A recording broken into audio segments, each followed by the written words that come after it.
Hi friends, എൻ്റെ മറ്റൊരു വീഡിയോയിലേക്ക് എല്ലാവർക്കും സ്വാഗതം. അപ്പം ഞാനിന്നൊരു വെണ്ടയ്ക്ക ഉണ്ട്, എപ്പോഴും പുളിങ്കറിയില്ല, ഇപ്പോൾ സാമ്പാർ ഉണ്ടാക്കാമെന്ന് വിചാരിച്ചു കേട്ടോ.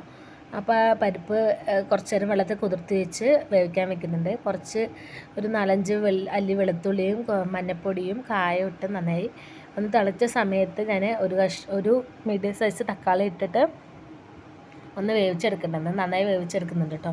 കുക്കറിൽ വേണമെങ്കിൽ കുക്കറിലിട്ട് ഒരു വിസിലടിക്കാൻ ഞാനിങ്ങനെ ചെയ്തത്. ഒരു 2 പച്ചമുളകും കൂടിയിട്ട് നന്നായി വേവിച്ചെടുക്കുക. എന്നിട്ട് വേറൊരു ചീഞ്ചട്ടിയിലേക്ക് കുറച്ച് എണ്ണ ഒഴിച്ചിട്ട് നമുക്ക് വെണ്ടയ്ക്ക കട്ട് ചെയ്ത് വെച്ചൊക്കെ നന്നായി ഒന്ന് മൂപ്പിച്ചെടുക്കാം. വറുത്ത് കോരി മാറ്റി വെച്ചിട്ടുണ്ട്. എന്നിട്ട് അതേ ചീഞ്ചട്ടിയിലേക്ക് തന്നെ എണ്ണ ഒഴിച്ചിട്ട് കടുക് ഇട്ട് കൊടുക്കുക. കടുകും ഉലുവയും ജീരകവും ഇട്ട് കൊടുക്കുന്നുണ്ട് കേട്ടോ. ഈ റെസിപ്പി ഞാൻ തമിഴ് ചാനലിൽ കണ്ടതാണ് കേട്ടോ. ഞാൻ അത് നോക്കിയിട്ടാണ് ചെയ്തത്. അപ്പോൾ അതിൽ അവർ ചെറുള്ളിയാണ് ചേർക്കുന്നത്.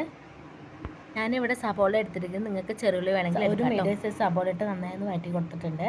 ഇനി പൊടികളൊക്കെ ചേർത്താം. 1/2 ടീസ്പൂണ് മഞ്ഞൾപ്പൊടി, 1 ടീസ്പൂണ് മല്ലിപ്പൊടി, 1 ടീസ്പൂണ് മുളക് പൊടി ചേർത്തിട്ടുണ്ട്.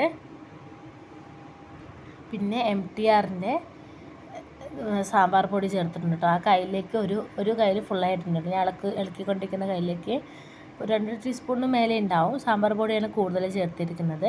നന്നായി ഒന്ന് മിക്സ് ചെയ്ത് പച്ചമണമൊക്കെ പോയ ശേഷം വെണ്ടയ്ക്ക ഇട്ട് ഒന്ന് മിക്സ് ചെയ്തിട്ടുണ്ട് കേട്ടോ. നന്നായി മൂപ്പിച്ചെടുത്തിട്ടുണ്ട്. ഇത് വെള്ളം ഒഴിച്ച് കൊടുത്തു. നോർമൽ വാട്ടറാണ് കേട്ടോ ഒഴിച്ച് കൊടുത്തത്. ഇതിലേക്ക് ഒരു നെല്ലിക്ക വലുപ്പത്തിലുള്ള വാളംപുളി ഞാൻ നേരത്തെ വെള്ളത്തിൽ ഇട്ട് വെച്ചിട്ടുണ്ടായിരുന്നു. അതൊന്ന് പിഴിഞ്ഞെടുത്ത് 1 കപ്പ് വെള്ളം കൂടി ചേർത്ത് ആവശ്യത്തിന് ഉപ്പ് ഇട്ടിട്ട് നന്നായി ഒന്ന് വേവിച്ചെടുക്കാം കേട്ടോ. ഒന്ന് ചെറുതായി വെന്ത് വരുമ്പോൾ നമ്മൾ വേവിച്ച് വെച്ച പരിപ്പ് തക്കാളി മിക്സില്ലേ അത് ചേർത്ത് കൊടുത്ത് നന്നായി തിളപ്പിച്ചെടുക്കാം. ആവശ്യത്തിന് വെള്ളം ഒഴിച്ചിട്ട് തിളപ്പിക്കാം. എന്നിട്ട് കുറുക്കിയെടുത്താൽ മതി കേട്ടോ.